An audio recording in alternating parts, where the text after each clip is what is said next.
드워프들을 외로운 산으로 보냈으니 다시 엄청난 황금이 강물처럼 흐르기만을 기대했던 호수마을의 인간들.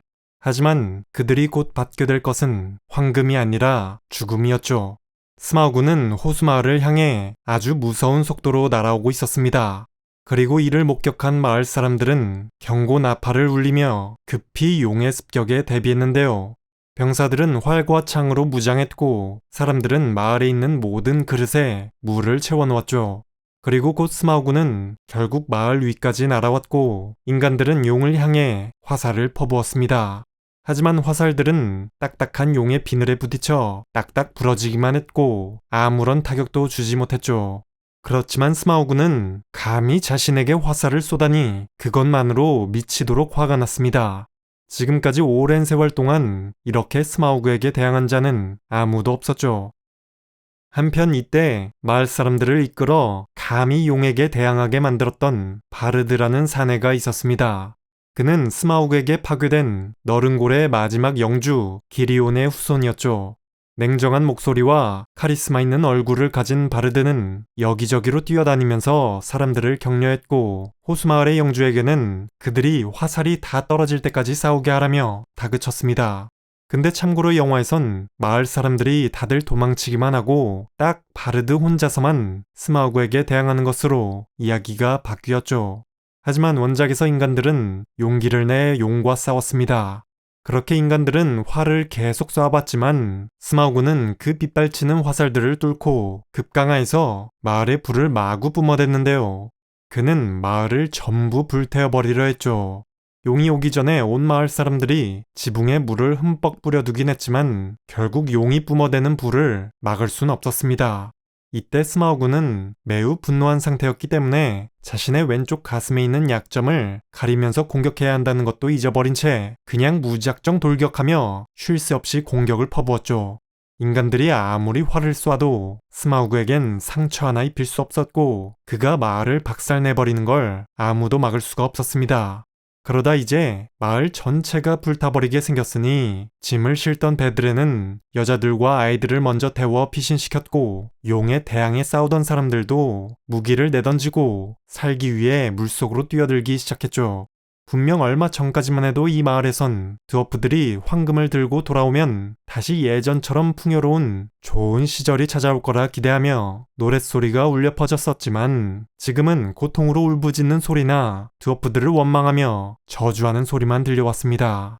게다가 이때 호수마을 영주는 지 혼자만 살겠다고 자신의 호화스러운 큰 배를 타고서 이미 도망치고 있었죠. 그러나 이렇게 인간들이 배를 타고 도망치는 것은 스마우그가 오히려 좋아할 일이었습니다. 배에 탄 인간들을 사냥하는 것은 그에겐 아주 재밌는 놀이거리였죠. 인간들이 계속 배에 타 도망친다 해도 결국 물 위에선 언젠가는 굶어 죽을 것이고 인간들이 땅 위로 올라오려고 한다면 그 앞에는 스마우그가 사악하게 웃으며 기다리고 있을 것이었습니다. 게다가 스마우그는 그 호수 주변 땅에 있는 숲과 모든 것들도 불태워 다 말려 죽여버릴 작정이었죠. 그런데 한편 불타고 있는 집들 사이에서 아직 활을 잡고 굳건히 버티고 있는 사람들이 있었습니다. 그리고 그들의 대장은 바르드였죠. 바르드는 자신의 커다란 활로 끝까지 용에게 저항했습니다. 근데 그러다가 결국 그에겐 단 하나의 화살만이 남게 되었고 그의 주변엔 불길이 마구 솟구치고 있었죠. 그래서 이제 그의 동료들도 그를 떠나려 했고 바르드는 마지막 남은 화살을 쏘기 위해 준비를 했습니다. 그런데 그 순간 갑자기 어둠 속에서 뭔가 퍼덕거리며 그의 어깨 옆으로 날아왔죠. 그것은 바로 그 늙은 개똥지박이었습니다. 겁도 없이 날아온 그 새는 귓가에 앉더니 잠깐 활을 쏘지 말고 기다리라고 말했죠. 근데 그때 놀랍게도 바르드는 그 새의 말을 알아들을 수 있었습니다. 이전에도 언급했지만 너른골의 인간들은 그 새의 말을 알아들을 수 있었는데 바르드는 너른골 종족의 혈통을 이어받은 자였기 때문이죠. 그래서 그가 놀라서 가만히 있는 동안 그 새는 외로운 산에서 일어난 일들과 거기서 들은 이야기들을 전해주었는데요. 물론 그중 가장 중요한 용의 약점도 말해주었죠. 용의 왼쪽 가슴에 움푹 들어간 곳을 노리라고 말입니다. 근데 참고로 영화에서는 개똥집박귀가 나라와 알려주는 게 아닌 바르드가 직접 자신의 눈으로 우연히 용의 약점을 발견하는 걸로 바뀌었죠. 그러니까 아쉽게도 개똥집박이라는 새는 영화에선 그냥 안 나와도 사실 별 상관없는 존재가 돼버린 건데요. 어쨌든 용의 약점을 들은 바르드는 활시위가 귀에 닿을 정도로 아주 힘껏 잡아당겼습니다. 그리고 스마우그의 왼쪽 가슴이 드러났을 때 에레보르의 대장간에서 만들어져 대대로 물려받았던 마지막 검은 화살을 쏘았죠. 그 화살은 날아가 용의 가슴을 힘차게 뚫고 들어갔습니다. 화살 전체가 모두 사라질 정도로 아주 깊이 파고 들어갔죠. 그러자 스마우그는 무시무시한 비명을 질렀습니다. 그 엄청난 소리는 사람들의 귀가 멀고 나무가 쓰러지고 돌이 쪼개질 정도의 위력이었죠. 그리고 스마우그는 화염을 내뿜으며 공중으로 솟구쳤다가 뒤집어지더니 마을 한복판에 떨어졌습니다. 그렇게 스마우그는 죽음을 맞이했죠. 그런데 그와 함께 마을 전체가 산산이 부서지고 불에 타버렸기 때문에 호수마을도 종말을 맞이했습니다. 그래도 마을이 다 파괴돼버린 와중에도 사람들은 4분의 3 정도나 살아남았으니 그나마 그건 감사할 일이었죠. 그렇지만 이런 때에 누가 감사하고 있을 수 있겠습니까? 살아남은 사람들은 차가운 바람에 고통스럽게 몸을 떨며 탄식했고, 무엇보다 사람들이 마을을 방어하려고 애쓰고 있을 때 지 혼자만 살겠다고 도망친 영주에 대한 불평과 불만을 쏟아냈죠. 영주는 동계산 같은 거에는 머리가 잘 돌아갈지 모르지만 이런 위기의 상황엔 아무런 쓸모도 없는 인간이라며 비난했습니다. 그런데 그 반대로 용을 쏘아 맞춘 바르드의 용기와 뛰어난 활솜씨는 칭찬했죠. 그리고 이때 사람들은 그가 죽은 줄 알고 안타까워하고 있었는데요. 그런데 갑자기 누군가 물에 흠뻑 젖은 상태로 걸어와 바르드는 죽지 않았다고 소리쳤죠. 그리고 내가 바로 기리온 혈통의 바르드이고 용을 죽인 자라고 외쳤습니다. 그러자 사람들은 바르드 왕 만세라며 기쁨의 함성을 질렀죠. 그런데 이때 뻔뻔하게도 영주가 끼어들어 기리온은 너른골의 군주였지 호수마을의 왕은 아니었다고 지적하며 분위기를 깨는데요. 근데 참고로 영화에서 영주는 원작보다 더 탐욕스럽고 더 혐오스럽게 묘사됩니다. 그리고 황금을 가득 실은 배를 타고 도망치다가 스마우그가 추락할 때 하필 그 밑에 깔려 죽게 되죠. 어쨌든 원작에선 무사히 살아남은 영주가 마을 사람들 앞에서 빈정거리며 이렇게 말합니다. 아무도 막지 않을 테니 이제 저 바르드 왕께 자기 왕국으로 돌아가시라 하라고. 현명한 사람들은 여기 남아 마을을 재건할 테니 이 푸르른 호수 기슭보다 저기 산 그림자로 덮인 차가운 돌덩이들이 더 좋은 사람들은 바르드를 따라가라고 하죠. 근데 지 혼자만 살겠다고 도망쳤던 이 밉상이 하는 말이 통할 리가 없지 않습니까? 사람들은 이 영주란 인간에게 아주 질려 있었습니다. 그래서 돈 계산만 할 줄 아는 저 늙은이를 몰아내고 이제 바르드를 우리의 왕으로 받들자고 소리쳤죠. 그렇지만 영주는 괜히 그 자리까지 오른 사람이 아니었습니다. 그는 바르드를 디스하는 게 안 먹히니까 잔머리를 굴려 또 바로 다른 전략을 펼치죠. 먼저 그는 바르드의 공적을 칭송하기 시작했습니다. 용의 침략으로부터 우리 마을을 구한 가장 큰 일을 한 사람이라고 말이죠. 그러고 나서 그런데 왜 내가 여러분들의 비난을 받아야 하는 거냐고 오히려 큰 소리로 당당하게 물었습니다. 그리고 우리의 선물과 도움을 받고 떠나더니 황금은커녕 잠자는 용을 깨워 이 상황을 만든 게 누구인지를 물었죠. 그러자 사람들은 드워프들을 막 거칠게 비난하기 시작했습니다. 외부의 적을 만들어 시선을 돌리는 영주의 전략이 제대로 먹힌 것이죠. 하지만 이때 바르드가 드워프들은 스마우그가 우리에게 오기 전에 이미 불에 타 죽었을 것이라며 불운한 그들을 욕하지 말라고 사람들을 진정시켰습니다. 그리고 바르드는 보물을 감시하던 용이 사라졌으니 이제 그 엄청난 보물들은 주인도 없이 산속에 남아있을 거라는 걸 머릿속으로 떠올렸죠. 그것들만 있으면 사람들을 모아 너른골을 재건할 수 있을 거란 생각이 들었습니다. 그래서 그는 지금은 이렇게 말다툼을 할 때가 아니고 당장 해야 할 일들이 있다. 그리고 조만간 나를 따를 사람들과 북쪽 너른고를 향해 떠나겠다고 선언했죠. 그리고 이후 바르드는 주도권을 잡고 사람들을 통제하고 보호하며 이 사태를 수습해 갔습니다. 이제 사람들은 주인 없는 보물에 대한 얘기를 하며 자기들이 입은 손해에 대한 보상을 곧 받을 수 있을 거라 기대했죠. 그게 현재 겪고 있는 고통에 좀 위안이 되긴 했지만 일단 당장은 먹을 것도 부족한 상황이었습니다. 결국 이 추위와 배고픔 속에서 살아남으려면 도움의 손길이 반드시 필요했죠. 그래서 바르드는 스란두일 왕에게 도움을 청하려고 사람들을 보냈습니다. 근데 이때 스란두일도 용이 죽은 상황을 이미 다 파악한 상태였죠. 새들이 여기저기에 날아가 소식을 전했으니 스마우그가 죽었다는 게 숲속의 엘프들 뿐만 아니라 어둠숲을 넘어 저 멀리 안개섬에까지도 다 퍼졌는데요. 아무튼 스란두일은 인간들이 찾아오자 그들을 딱하게 여겨 흔쾌히 많은 식량을 보내주었습니다. 게다가 외로운 산으로 바로 보내려던 군대까지 돌려 호수마을 사람들에게 보내 먼저 마을을 재건하는 것부터 돕게 했죠. 한편 비밀문 안에 숨어 들어가 있던 빌보와 두어프들은 혹시라도 스마우그에게 들킬까봐 말도 거의 하지 않고 움직이지도 않으며 아주 조용히 있었습니다.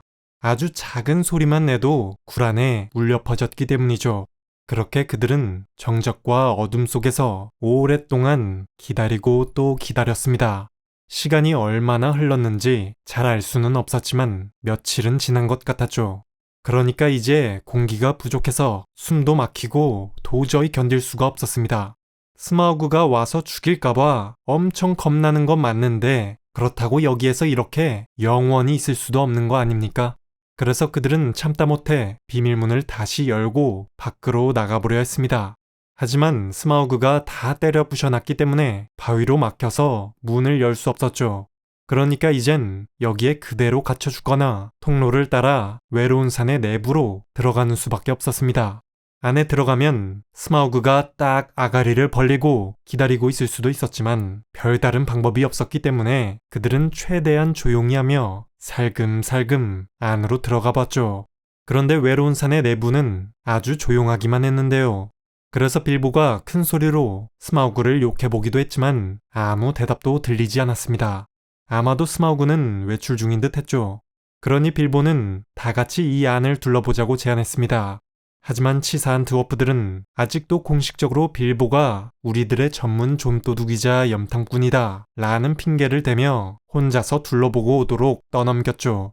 그래서 빌보는 또 혼자만 위험을 무릅쓰고 그 안을 살피고 돌아다녔는데 그러다가 우연히 아르켄스톤을 발견합니다. 딱 보자마자 이 세계에서 이런 보물은 단 하나밖에 없을 거란 생각이 들었죠. 이건 딱 봐도 소린이 그렇게 찾던 그 아르켄스톤일 수밖에 없는 겁니다. 아르켄스톤은 오래전 드워프들이 산의 심장부에서 파내어 작게 깎아 다듬은 면이 1000개나 되는 구형의 커다란 보석이었는데요. 참고로 이런 원작의 묘사와 달리 영화에서는 표면이 깎여 있지 않고 매끈매끈한 망고 같은 형태로 표현되었죠. 어쨌든 원작에서 아르켄스톤은 그 자체만으로 빛나면서도 그것에 닿는 모든 빛을 흡수하여 무수한 색깔의 빛을 발산한다고 묘사됩니다.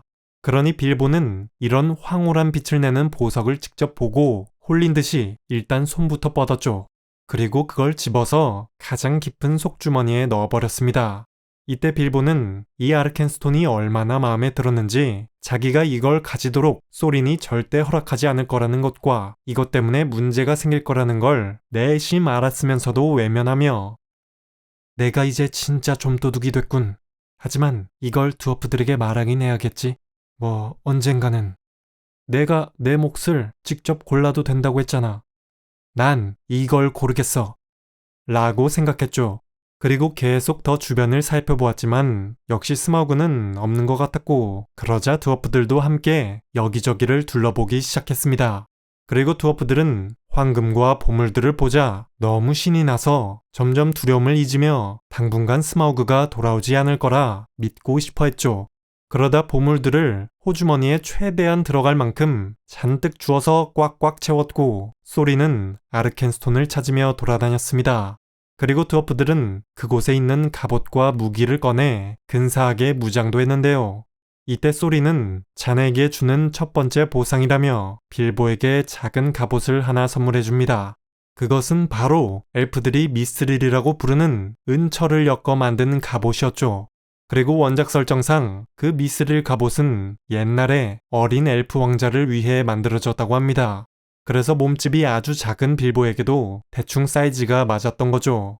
아무튼 미스릴로 만든 갑옷은 아주 진귀한 것이었습니다. 하지만 아직 빌보는 이게 얼마나 가치 있는 물건인지 잘 알지는 못했죠. 그런데 스마우그가 언제 다시 올지 모르는 지금 이렇게 보물 구경이나 하고 있을 때가 아니지 않습니까? 그래서 그나마 그 중에 제정신이던 빌보가 어차피 스마우그 앞에선 이런 갑옷들도 다 무용지물이며 지금 우리가 찾던 건 보물들이 아니라 탈출구였다는 사실을 지적합니다.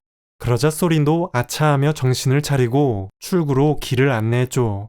그렇게 소린을 따라가 그들은 드디어 정문에 도착했습니다. 밖에 나가자 추운 겨울바람이 불어왔죠. 바람이 아주 차가웠지만 그 답답한 굴 속에서 탈출했으니 어쨌든 기분이 좋았습니다. 그런데 그들은 이때 스마우그가 죽은 지 이미 이틀이나 지났다는 사실을 아직 몰랐기 때문에 여기 정문 앞에 있는 건 위험하다 판단했고 일단 이곳에서 벗어나려 했죠. 그래서 그들은 옛날에 망로로 쓰던 곳으로 이동했고 그곳에서 휴식을 취했습니다. 예전에 망을 보던 높은 곳이었으니 용이 오는지 미리 확인하기도 좋았죠. 근데 참고로 영화에서는 그들이 비밀문 안의 굴 속에서 한동안 숨어 있는 게 아니라 분노한 스마우그가 호수마을로 날아가는 걸 바로 직접 보았고 스마우그가 호수마을을 파괴하는 것도 그 오래된 망루 위에서 실시간으로 지켜보는 걸로 이야기가 바뀌었습니다. 그래서 스마우그가 죽은 것도 물론 바로 알았죠. 아무튼 원작에서 그들은 스마우그가 죽었는지 모르는 상태였는데 이상하게도 외로운 산 주변으로 여러 종류의 새들이 점점 많이 모여드는 것이 보였습니다. 그래서 소리는 이거 뭔가 심상치 않다고 느꼈죠. 그러는데 그들 앞에 저번에 봤던 그 늙은 개똥지버기가 또다시 나타났습니다. 그리고 그 새는 그들에게 뭔가 이야기를 해주려는 듯 자꾸 노래를 불렀죠. 그런데 너른골 혈통의 바르드와 달리 드워프들은 그 새의 말을 전혀 알아둘 수가 없었습니다. 그래서 이때 발리는 갈까마귀였으면 좋았을걸 이라며 안타까워했죠. 그러자 빌보는 아까 보니까 갈까마귀를 무서워하던데 안 좋아하는 줄 알았다고 말했습니다. 이에 발리는 아까 싫어했던 건 까마귀였고 갈까마귀는 그냥 까마귀랑은 다른 새라고 알려주죠. 그런데 참고로 여기서 갈까마귀라 번역된 단어가 영어 원서에서는 레이븐인데요. 번역이 잘못된 것 같습니다. 레이븐은 까마귀 종류 중에 가장 몸집이 큰 새라고 합니다. 그러니까 우리말로는 큰 까마귀라는 단어로 번역됐어야 했죠. 그리고 갈까마귀는 반대로 까마귀 종류 중에 가장 작은 새라고 합니다. 근데 뭐 때문인지 우리나라 책에서는 레이븐이라는 단어가 갈까마귀로 잘못 번역되는 경우가 많다고 하는데요. 아무튼 원작 설정상 영어로 크로우라고 하는 그냥 까마귀는 드워프들과 사이가 안 좋았습니다. 불쾌하고 무례한 존재로 묘사되죠. 근데 반면 영어로 레이븐이라고 하는 큰 까마귀들과는 옛날부터 매우 친하게 지냈다고 합니다. 아주 오래 살고 똑똑한 새들이었고 드워프들의 좋은 소식통이 돼줬다고 하죠. 그리고 그 대가로 큰 까마귀들이 좋아하는 반짝이는 것들을 선물로 주면 그걸 받아서 둥지에 감춰두곤 했다고 합니다. 그러니까 발린이 큰 까마귀였으면 좋았을 거라고 했던 건 그들의 말은 알아들을 수 있기 때문이었죠. 그런데 이 말을 들은 똑똑한 개똥지버기는 어디론가로 날아가더니 좀 있다가 아주 늙고 엄청나게 커다란 어떤 큰 까마귀 한 마리를 데려왔습니다. 이 새는 옛날부터 드워프들과 친하게 지내던 현명한 큰 까마귀들의 후손이었죠. 그리고 이 큰 까마귀는 새들의 말이 아니라 사람이 쓰는 말을 발음할 줄 알았습니다. 그래서 빌보도 알아들을 수가 있었죠. 이 큰 까마귀는 좋은 소식과 나쁜 소식을 동시에 전해주었는데요. 일단 좋은 소식은 스마우그가 죽었다는 거였죠. 그래서 새들도 이제 용이 없다는 걸 알고 다 다시 이쪽으로 모여들었던 겁니다. 이 말을 듣자 드워프들은 이제 보물들은 우리 거라며 너무나도 기뻐했죠. 그런데 다음 안 좋은 소식은 이쪽으로 모여들고 있는 게 새들뿐만이 아니라는 것이었습니다. 용이 죽었다는 소문은 아주 멀리까지 퍼졌고 수많은 이들이 한몫 챙기기 위해 이곳으로 오고 있다고 했죠. 일단 엘프들의 군대는 이미 이곳으로 출발했고 그래서 시체를 먹는 새들은 이곳에서 전쟁과 학살이 벌어질 것을 기대하고 있다고 했습니다. 그러니 앞으로 어떻게 해야 할지에 대해 지혜롭게 잘 결정해야 한다고 했죠. 그리고 큰 까마귀는 호수마을 인간들의 영주는 믿지 말고 너른골 종족 기리온 가문의 후손 바르드를 믿으라고 충고했습니다. 그는 용을 쏘아 죽인 자이며 좀 딱딱한 사내긴 하지만 진실된 사람이라고 했죠. 어쨌든 큰 까마귀는 부디 평화롭게 일을 해결하길 바란다고 하며 말을 마쳤습니다. 그러자 소리는 고맙다고는 했지만 지혜롭고 평화롭게 일을 해결하란 얘기는 그냥 귓등으로 들은 건지 바로 벌컥 화를 냈죠. 내 눈에 흙이 들어갈 때까지 그 누구도 우리의 황금을 뺏어갈 수는 없다면서 말입니다. 그리고 가능하면 다른 큰 까마귀들을 보내서 다른 곳에 사는 자신의 친척들, 특히 철산에 사는 다인에게 우리가 공경에 처했으니 급히 와달라고 전해주라고 부탁하죠. 참고로 다인은 철산의 드워프 군주로 소린의 사촌이라고 표현되는데 원작 설정상 정확히 말하면 소린과는 육촌관계였습니다. 다인 이 아저씨가 싸움으로 또 한가닥 하는 양반인데 아무튼 현명하고 착한 큰 까마귀는 소린이 어차피 더 말한다고 들을 양반이 아니라고 판단했는지 이 결정이 옳은지 그른지에 대해서는 말하지 않겠지만 할 수 있는 일은 해주겠다고 말합니다. 그리고 천천히 날아갔죠. 빌보는 이제 용이 죽었으니 다 끝났다고 생각했는데 그건 큰 착각이었습니다. 산 너머 산이었죠. 이제 드워프들은 외로운 산으로 돌아가 정문을 요새화하며 전쟁에 대비했습니다. 큰 까마귀들은 이후로 계속 그들을 위해 새로운 소식들을 업데이트해줬는데 며칠 뒤엔 호수마을 인간들과 어둠숲의 엘프 군대가 합세하여 외로운 산으로 오고 있다는 걸 알려줬죠. 그러나 그들은 호락호락한 상대가 아니었습니다. 벌써 돌로 아주 높고 두터운 벽을 쌓아서 정문을 단단히 봉쇄해 놓았는데요. 이제 다른 입구는 없었으니 적들이 이 방어벽을 뚫지 않고서는 외로운 산 안으로 들어올 수 없었습니다. 그렇지만 반면 그들은 그 안에서 벽에 난 구멍들을 통해 밖의 적들을 볼 수 있었고 활을 쏠 수도 있는 유리한 상태였죠. 게다가 아직 식량도 꽤 남아 있었으니 쪽수는 한참 밀리더라도 지원군이 도착할 때까지 어떻게든 버텨보겠다는 생각이었습니다. 그러던 어느 날 밤 너른골에 수많은 불빛들이 보였죠. 드디어 인간과 엘프들이 도착한 것입니다. 그래서 그날 밤 드워프들은 거의 잠을 자지 못했는데요. 그리고 다음 날엔 해가 뜨자마자 무장한 인간과 엘프들 몇 명이 나타나더니 정문과 방어벽을 한참 동안 구경하다 돌아갔습니다. 그리고 그 다음 날엔 엘프들과 인간들의 군대가 성문 앞까지 찾아왔죠. 그리고 흑발에 키가 크고 단호한 표정을 지은 한 인간이 앞으로 나와 소린에게 인사를 합니다. 그는 물론 바르드였죠. 참고로 영화에선 그가 혼자 찾아온 것으로 바뀌었습니다. 어쨌든 바르드는 소린에게 인사를 건네며 당신이 지금 왜 이러고 있는지 모르겠지만 우린 아직 적이 아니다. 이렇게 살아서 만나게 되었으니 기쁘고 우린 협상할 문제가 있다고 했죠. 그러자 소린은 너는 누구고 뭘 협상하자는 거냐고 물었습니다.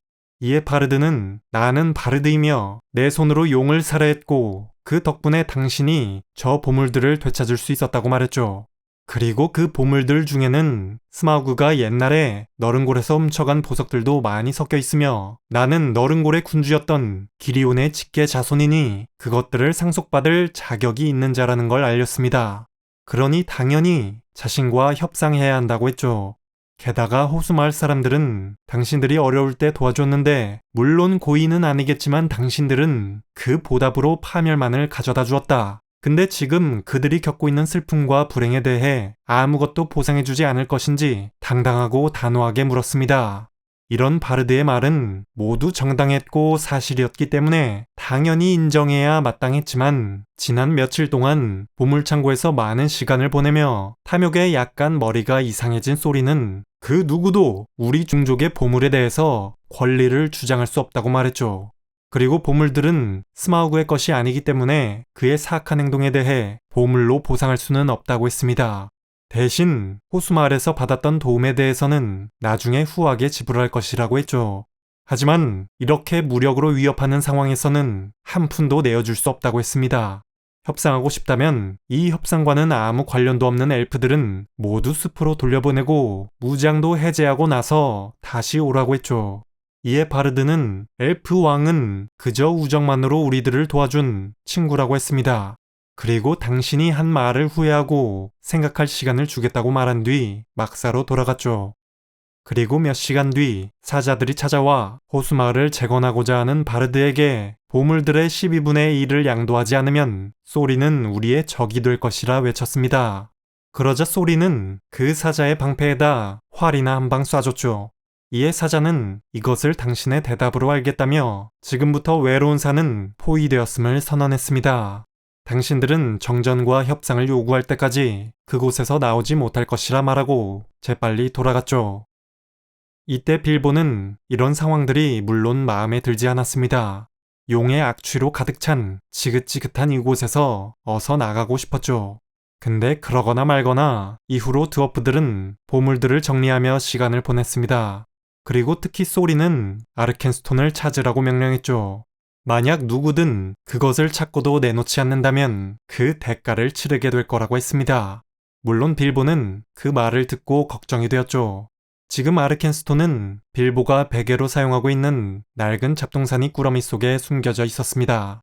그렇지만 빌보는 계속 아르켄스톤에 대해 말하지 않았고 그 작은 머릿속으론 어떤 특별한 계획을 짜고 있었죠. 그렇게 지루한 나날들을 버티다 어느 날 큰 까마귀가 중요한 소식을 들고 왔습니다. 철산에서 다인이 500명이 넘는 드워프들을 이끌고 오고 있는데 이제 이틀 정도 뒤면 도착할 것 같다는 것이었죠. 그렇지만 큰 까마귀는 그렇게 되면 전투가 벌어질 것이고 그건 좋은 계획이 아니라고 충고했습니다. 다인의 무리들이 용맹하긴 하지만 이곳을 포위하고 있는 대군을 무너뜨릴 수는 없고 무너뜨린다 해도 얻을 게 없는 싸움이라고 했죠. 게다가 겨울이 다가오고 있어 이 근방에 동맹이 없다면 먹을 것을 구할 수도 없을 거고 이러다간 용이 없어도 결국 보물이 당신을 죽게 할 거라고 했습니다. 그러나 소리는 흔들리지 않았죠. 겨울은 인간과 요정들을 고통스럽게 할 것이고 뒤에선 내 친구들이 압박을 가할 것이니 오히려 협상에서 유리해지게 될 거라는 행복한 상상만 하고 있었습니다. 그러자 이때 빌보는 자신이 생각했던 계획을 오늘 밤 실행해 버려야겠다 결심했죠. 그래서 그날 밤 빌보는 자신이 대신 불침번을 서겠다고 나선 뒤 반지를 끼고 몰래 성 밖으로 나갔습니다. 그리고 엘프왕 스란두일과 바르드가 있는 곳으로 찾아갔죠. 그러자 그들은 빌보가 도대체 무슨 의도로 여길 왔는지 매우 의심스러워했고 경계하는 태도로 빌보를 대했습니다. 하지만 곧 빌보가 그들에게 아르켄스톤을 건네자 분위기는 반전되었죠. 빌보는 아르켄스톤을 협상에 이용한다면 평화롭게 일을 해결할 수 있을 거라 생각했습니다. 그래서 보물들 중 14분의 1을 나눠받을 자신의 엄청난 권리를 포기하더라도 평화 협상을 위해 아르켄스톤을 바르드에게 줘버리기로 결정한 것이죠. 이런 대담한 결정에 당연히 모두들 놀랐고 스란두일은 빌보를 매우 칭찬하며 드워프들에게 돌아가지 말고 여기서 우리와 함께 머물 것을 충고했습니다. 하지만 빌보는 감사하지만 지금까지 많은 일을 함께한 친구들을 버릴 수는 없다며 다시 돌아가겠다고 했죠. 이에 바르드와 스란두일은 가지 말라고 더 설득을 해봤지만 빌보는 마음을 굽히지 않았고 결국 그들은 빌보에게 격식을 갖추어 인사하며 배웅을 해주었습니다. 그렇게 빌보가 되돌아가려 하는데 그때 망토를 입은 어떤 노인이 빌보에게 다가오더니 잘했네, 빌보. 자넨 언제나 기대 이상이구만. 라고 말했죠. 그 노인은 간달프였습니다. 빌보는 너무나도 반가웠고 당장 많은 것들을 묻고 싶었지만 시간이 없었죠. 그러자 간달프는 모든 일에는 다 때가 있네. 라고 말했습니다.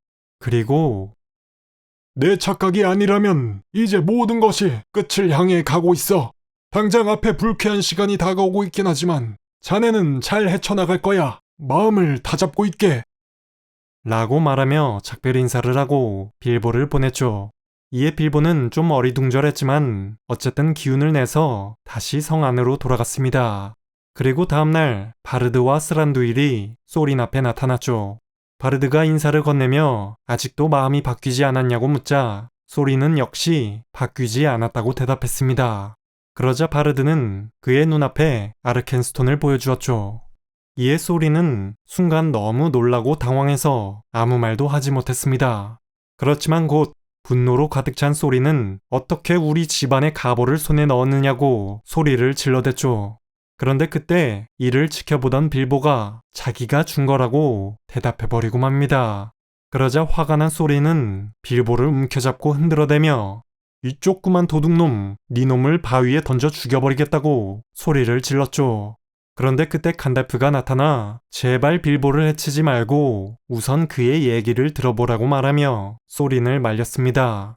이에 소린은 마법사하고는 다신 상종도 안 할 거라며 간달프에게도 화를 내긴 했지만 일단 빌보를 내려놓았죠. 그러자 빌보는 이전에 당신이 나에게 자신이 가질 몫을 스스로 선택해도 좋다고 했기 때문에 그 말 그대로 나는 내 몫을 골랐고 그걸 내가 원하는 대로 처분했을 뿐이니 그냥 내버려두라고 했습니다. 근데 이런 말을 한다고 소린이 납득하거나 화를 풀 리가 없지 않습니까? 이에 소린은 성벽 너머로 몸을 돌려 보물 중에서 이 배신자에게 약속한 몫만큼 보석은 빼고 금과 은으로 14분의 1을 주겠다고 말한 뒤 빌보에게는 죽여버리기 전에 꺼지라고 했죠. 근데 이때도 소린은 다인의 도움을 받아 아르켄스톤을 되찾고 바르드에겐 대가를 지불하지 않는 방법을 속으로 고민했습니다. 어쨌든 쫓겨난 빌보는 밧줄을 타고 벽에서 내려왔고 바르드는 소린에게 내일까지 시간을 줄 테니 약속한 대가를 준비해 놓으라고 말한 뒤 막사로 돌아갔는데요. 그렇지만 이후 소린은 먼저 큰 까마귀부터 불러 다인에게 어서 가서 지금 어떤 일이 있었는지와 서둘러 오라는 말을 전해달라 했죠. 그래서 다인의 군대는 밤새도록 이곳으로 달려왔고 예상보다 빨리 도착하게 되었습니다. 그렇게 도착한 다인의 전사들은 쇠로 만든 투구를 차고 무릎까지 내려오는 강철 갑옷을 입었으며 다리엔 섬세하고 신축성이 있는 금속 그물 양말과 단단한 쇠구두를 신었고 전투에 나가면 손잡이가 2개 달린 무거운 곡괭이를 휘두르며 옆구리엔 짧고 넓은 칼을 차고 등엔 둥근 방패를 매달고 다녔다고 묘사되죠. 이 묘사만 들어도 아주 무겁고 단단하고 튼튼한 느낌인데요. 이런 묘사에 걸맞게 원작 설정상 드워프들은 대단히 힘이 센 편이었는데 그중 다인의 부하들은 특히 더 힘이 셌다고 하죠. 참고로 영화에서 드워프군은 무기들도 그렇고 원작과는 다르게 표현되었습니다.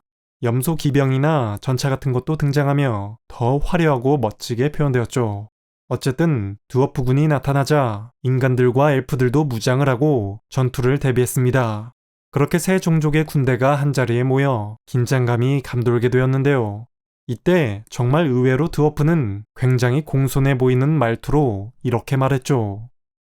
우리는 옛 왕국을 되찾았다는 소식을 듣고 외로운 산에 있는 친척들에게 서둘러 가고 있는 길이요. 그런데 방어벽 앞에 적처럼 진을 치고 있는 당신들은 누구입니까? 이 말은 겉으로는 매우 공손해 보이지만 사실 속뜻은 당신들은 여기서 볼 일이 없다. 우리는 지나가려고 하니까 길을 비키던지 아니면 싸우자. 라고 합니다. 참고로 이게 영화에서는 멧돼지를 탄 다인이 앞으로 나와 처음에는 아주 공손하게 말하는 척 하다가 지금 당장 그냥 싹 다 꺼지라고 하는 것으로 바뀌었죠. 이렇게 영화에서 다인이란 인물은 더 거칠고 호전적으로 표현되었는데요. 마치 한 마리의 용맹한 멧돼지같이 포스가 장난이 아니게 나오죠. 아무튼 근데 다인 이 아저씨가 보통 아저씨가 아닙니다. 이전에 제가 원작의 이야기에서는 아조그가 죽었다는 걸 언급했었는데요. 사실 원작 설정상 과거 모리아에서 있었던 오크들과의 전쟁에서 오크 군주 아조그와 결투를 벌이고 그를 죽여버린 이가 바로 이 아저씨입니다. 그러니까 영화에서도 그만큼 강력하게 표현된 것이죠. 아무튼 다인의 군대는 별로 망설이지도 않고 적들을 향해 돌진해 왔습니다. 그렇게 공격이 시작되고 전쟁이 벌어지려는 순간 갑자기 먹구름과 어둠이 몰려와 하늘을 덮어버렸죠. 그리고 그때 간달프가 천둥처럼 울리는 목소리로 멈춰라! 라고 외쳤습니다. 그리고 모두에게 두려운 일이 닥쳤다. 오크의 기습이다. 북쪽에서 볼그가 오고 있다. 오, 다인이여, 자네가 그의 아비 아조그를 죽였었지. 봐라, 저기 박쥐들이 메뚜기 떼처럼 날아오고 있고 오크들은 와르그를 타고 달려오고 있다. 라고 외쳤죠. 그러자 모두들 놀라고 당황하여 멈춰 서버렸습니다. 그리고 방금까지 서로 싸우려던 인간과 엘프와 드워프는 함께 모여서 회의를 하기로 하는데요. 근데 여기서 참고로 말씀드리면 사실 오크라는 종족의 이름은 고블린과 같은 단어입니다. 많은 분들이 이게 무슨 말이냐 하실 텐데 오크와 고블린이 비슷하게 생겼지만 보통 인간보다 좀 작은 녀석들을 고블린이라 하고 인간만 하거나 더 큰 녀석들을 오크라고 하는 게 여러분들에게 더 익숙한 분류이기 때문이죠. 그런데 소설에서는 오크와 고블린이 동의어로 사용되었습니다. 애초에 오크라는 게 고블린을 뜻하는 원작자 톨킨이 창작한 단어였기 때문이죠. 하지만 영화를 연출한 피터 잭슨 감독은 고블린과 오크를 구별해서 표현했고 다른 여러 판타지 작품들에서도 대부분 차이를 두어 표현해 왔기 때문에 우리에게 오크와 고블린은 각각 다르다는 이미지가 강하게 잡혀 있는데요. 근데 그렇지만 이 두 단어가 같다고 받아들이든 다르다고 받아들이든 어차피 둘이 다 같은 편이며 작품 감상에는 큰 지장이 없으니 너무 혼란스러워하진 마시고 그냥 참고로 알고만 계시면 좋겠습니다. 아무튼 근데 왜 오크들이 군대를 이끌고 쳐들어왔냐 하면 지난번에 안개산맥에서 간달프가 고블린 두목을 죽여버리지 않았습니까? 그러니까 그때 얘네들이 엄청나게 열이 받은 겁니다. 반드시 복수를 하겠다고 이를 갈았죠. 그래서 그때부터 자기들끼리 서로 소식을 주고받으며 무기도 잔뜩 만들어 놓고 전쟁 준비를 시작한 겁니다. 그러다 결국 그들의 수도였던 안개산맥 북쪽 끝에 있는 군다바드라는 산에 모두 모였고 전쟁을 위한 거대한 군단이 준비되었죠. 그래서 안 그래도 이제 조만간 쳐들어가려 했는데 스마우그가 죽었다는 반가운 소식까지 들려왔으니 그걸 듣고 바로 외로운 산으로 진군에 내려왔고 그래서 다인의 군대에 바로 뒤따라 도착하게 된 것입니다. 그리고 이렇게 갑작스럽게 등장한 공공의 적 오크 군대 때문에 인간과 엘프와 드워프는 뜻밖의 동맹을 맺게 됐는데요. 그리하여 인간, 엘프, 드워프, 오크, 와르그 이렇게 5종족이 모여 전쟁을 치르게 되었으니 5군데 전투라 불리게 됩니다. 일단 이 전쟁이 벌어지기 직전 오크군의 숫자는 외론산 전역을 뒤덮을 정도로 규모가 엄청났기 때문에 쪽수가 밀리는 인간, 엘프, 드워프 연합군은 최대한 유리한 위치를 선점하기 위해 서둘러 움직였죠. 그리고 곧 오크 군대는 마치 파도처럼 밀려 들어왔고 아주 처참한 전투가 시작되었습니다. 일단 엘프들이 선제 공격에 나섰는데요. 오크들에 대한 그들의 증오심은 차갑고 격렬했으며 빗발치듯 화살을 쏘아댔습니다. 그리고 차갑게 빛나는 그들의 창과 칼을 쥐고 뛰어들어가 공격했고 바위들은 오크의 피로 검게 물들었죠. 그 다음 용맹한 철산의 드워프들도 곡괭이를 휘두르며 적에게로 돌진했고 긴 칼을 든 호수마을 인간들도 그 옆에 함께 있었습니다. 이 무서운 협공에 당해 공포에 빠진 오크들은 상당수가 도망치기도 했죠. 그래서 이제 좀 해치웠나 싶었지만 연합군은 이제 첫 번째 파도를 쳐냈을 뿐이었습니다. 다시 오크들은 집결했고 다음은 아조그의 아들이자 그들의 리더인 볼그의 호위대까지 몰려왔죠. 그 호위대는 몸집도 매우 컸다고 묘사되는데 거기에 와르그도 함께했고 엄청난 박쥐떼까지 날아와 전투를 매우 힘들게 만들었죠. 그래서 연합군은 점점 밀려가고 있었는데 바로 그때 큰 함성이 들리더니 정문에서 나팔 소리가 울렸는데요. 그리고 방어벽을 부수고 소린과 그의 동료들이 함께 뛰어나왔습니다. 소린은 자신을 아무도 당해낼 자가 없는 듯이 아주 용맹하게 돌진했죠. 그리고 모두 나에게로 모이라 크게 외치고 전쟁을 지휘하기 시작했습니다. 그리하여 인간 드워프 엘프 가리지 않고 많은 이들이 소린을 따라 오크들을 다시 공격했고 곧 소린은 볼그의 호위대를 향해 돌진하기 시작했죠. 그런데 기세는 좋았지만 병력이 너무 적었기 때문에 점점 공격 속도는 느려졌고 그들은 곧 포위되고 말았습니다. 한편 빌보는 전투가 시작되자마자 반지를 끼고 위험을 피해 몸을 숨긴 뒤 이 끔찍한 전쟁의 광경을 바라보고 있었죠. 오크들에게 점령당해 모두가 살해당하거나 잡히는 건 이제 시간 문제로 보였습니다. 그렇게 고생해서 여기까지 왔는데 이렇게 되다니 차라리 스마우그가 죽지 않고 계속 보물을 차지하고 있는 게 더 나았을 거란 생각도 들었죠. 빌보는 여기서 벗어날 수 있다면 얼마나 좋을까란 생각뿐이었습니다. 그런데 그때 저기 하늘에서 수많은 독수리들이 줄지어 날아오고 있는 게 보였죠. 이에 빌보는 너무 기뻐서 춤을 추고 팔을 흔들며 독수리, 독수리다! 라고 소리쳤습니다. 그런데 그 순간 갑자기 위에서 날아온 돌이 머리를 때렸고 빌보는 그 자리에서 의식을 잃은 채 쓰러지고 말았죠. 그리고 이후 빌보가 다시 정신을 차렸을 때는 다음날 낮이었습니다. 전쟁은 이미 끝나 있었지만 빌보가 반지를 낀 채 기절해 있었기 때문에 아무도 빌보를 발견하지 못했고 계속 그 자리에 누워 있었던 것이죠.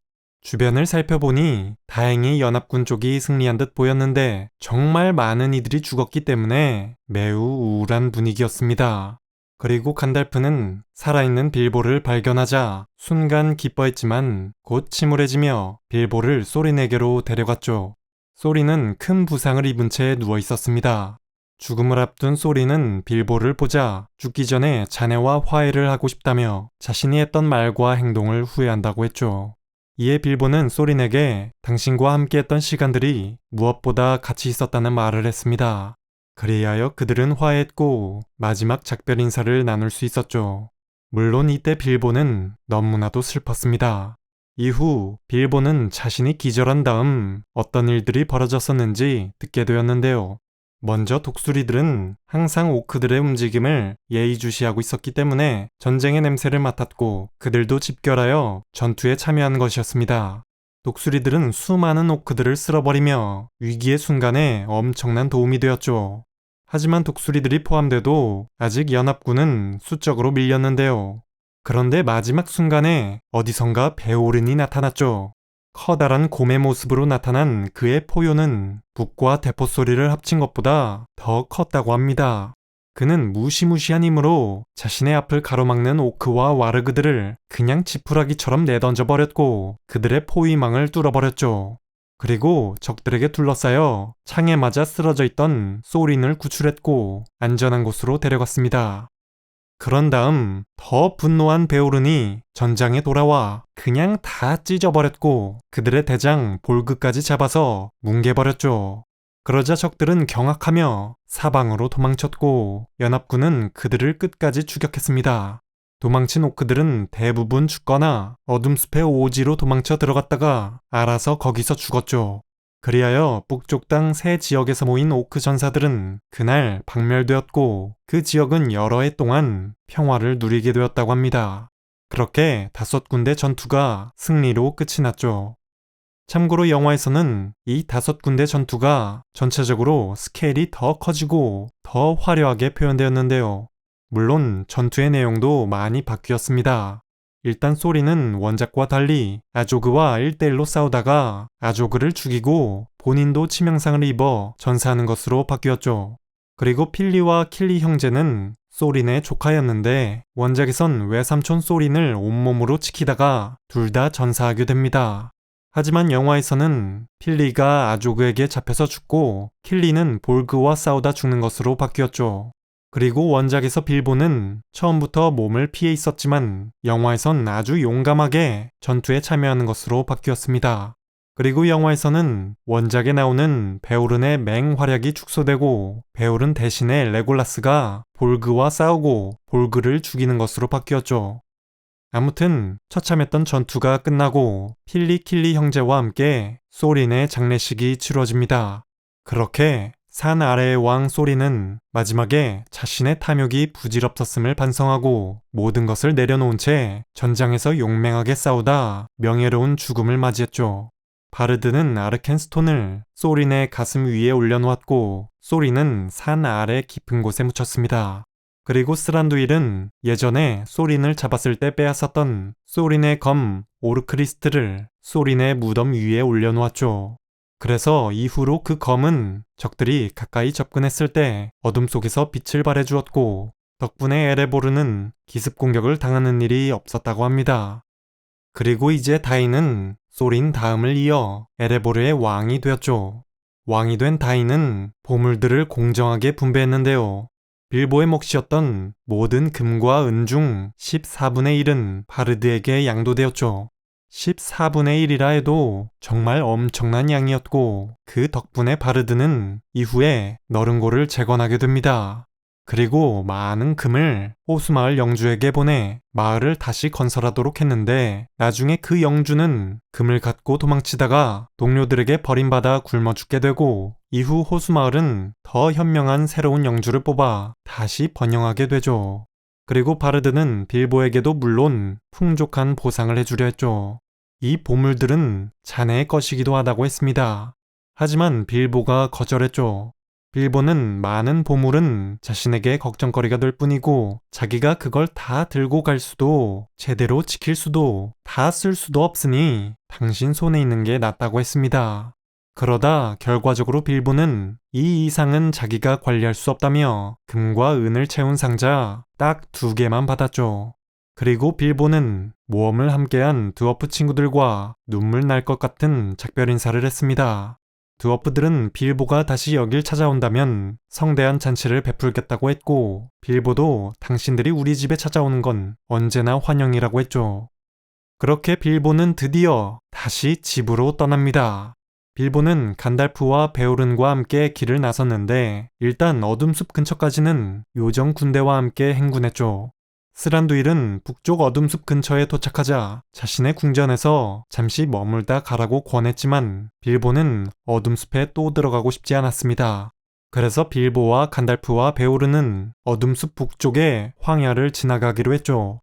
더 멀리 돌아가는 길이긴 했지만 이제 그쪽에 살던 오크들이 사라졌으니 그 끔찍했던 어둠숲의 길을 통과하는 것보단 더 안전하다고 생각한 것입니다. 그런데 황야 역시 그렇게 안전하진 않았다고 하는데요. 하지만 곁에 든든하게 마법사랑 곰 아저씨가 있었으니 큰 위험에 빠지지 않고 먼 길을 지나갈 수 있었죠. 그래서 결국 베오른의 집까지 무사히 도착했고 거기서 한겨울을 따뜻하고 즐겁게 보낸 뒤 봄이 되어 빌보와 간달프는 다시 길을 떠났습니다. 그 다음 그들은 안개산맥을 넘어 리븐델로 향했는데 도착했을 땐 5월이 되어 있었죠. 여기까지 오느라 매우 지쳐 있었지만 리븐델에서 편안한 휴식을 취하며 피로를 싹 풀게 됩니다. 그리고 빌보는 여기서 간달프가 엘론드와 나누는 대화를 슬쩍 듣고 저번에 간달프가 어둠숲의 입구에서 헤어진 뒤 어디에 다녀왔었는지 드디어 듣게 되었는데요. 그런데 아쉽게도 소설 호빗에서는 간달프는 백색회의에 참석했고 그들은 마침내 강령술사를 몰아냈다고만 묘사됩니다. 하지만 물론 이렇게 얘기를 끝내면 안 되겠죠. 지금부터 제가 다른 작품들에 있는 내용을 참고해서 도대체 간달프가 뭘 하고 왔는지 더 자세한 이야기를 들려드리겠습니다. 제가 이전에 들려드린 실마릴리온 스토리에서도 이미 언급했지만 가운데 땅의 현자들이 모여 중요한 사안을 결정하는 백색 회의라는 게 있었고 그 멤버였던 간달프가 과거의 회의에서 사우론이 힘을 키워가고 있는 것을 자신이 확인하고 왔으니 그를 공격해야 한다고 제안했었죠. 하지만 거기서 사실 배신자였던 사루만이 지가 혼자 절대 반지를 찾아 갖고 싶으니까 일부러 그 반지는 오래전에 사라졌고 절대 찾을 수 없을 거라며 그러니까 공격할 필요가 없다고 간달프의 의견에 반대를 했었습니다. 그래서 한번 계획이 무산됐던 상태였죠.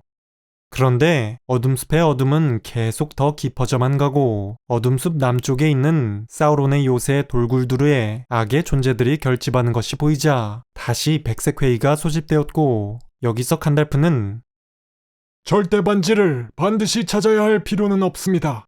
반지가 파괴되지 않는 한 사우론의 희망도 살아있는 것이지요. 절대 반지가 없어도 사우론은 남아있는 힘의 반지들을 손에 넣었으니 어차피 곧 우리가 당할 수 없을 만큼 강해질 것입니다. 그러니 지금이라도 어서 공격해야 합니다. 라고 말했습니다.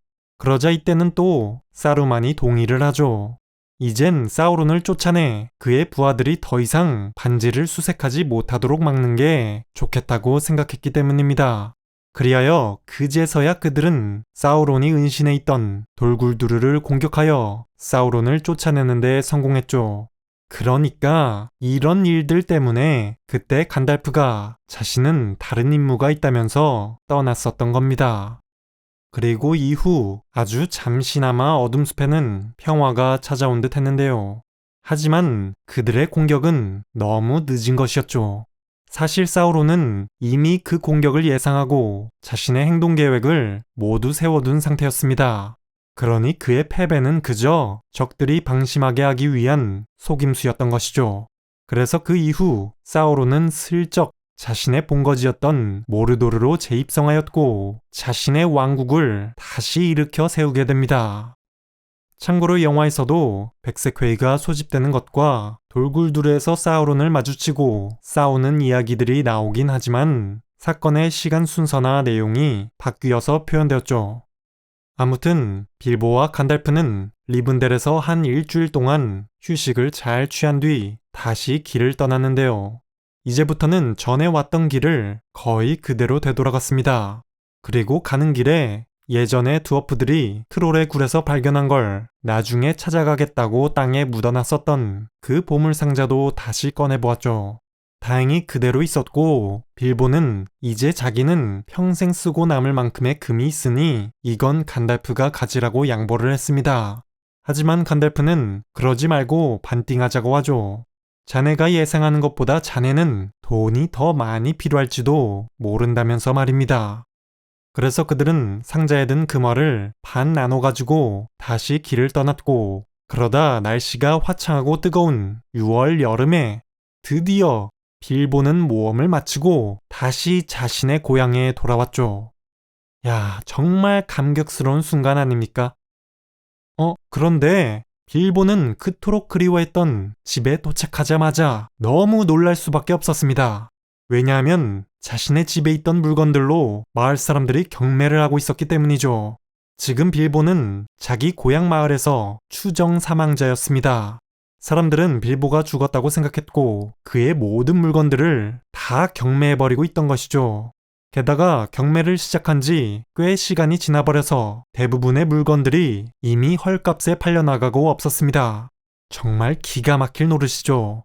그런데 더 기가 막히는 건 이후 빌보가 살아있는 인물이라고 다시 법적으로 인정받는데 상당히 오랜 시간이 걸렸다는 겁니다.